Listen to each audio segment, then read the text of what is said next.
Guys, আসসালামু আলাইকুম। তোমরা ভালো আছো? আমিও ভালো আছি। আজকে কে কে নামাজ পড়ছো কমেন্টে জানাবা। আমি পড়ছি।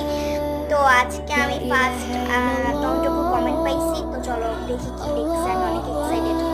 হাই অ্যান্ড আদিবা লিখতে হবে। তো অ্যান বসে দিচ্ছে। হাই আদিবা, তোমার ভিডিও আমার কাছে ভালো লাগে।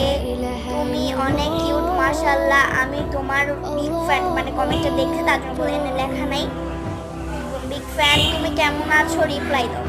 তো আমি ভালো আছি। তুমি কেমন আছো কমেন্টের রিপ্লাইটা দিয়ে যাবা। ধন্যবাদ আমার ভিডিওটা দেখার জন্য। আর দোয়া করি যাতে তুমি খুবই ভালো থাকো আর তোমার ফ্যামিলি ফুল ফ্যামিলিরা ভালো থাকে। আসসালামু আলাইকুম। ভালো থাকতো ভাইয়া, আপুরা, প্রিয় বন্ধুরা। ওকে।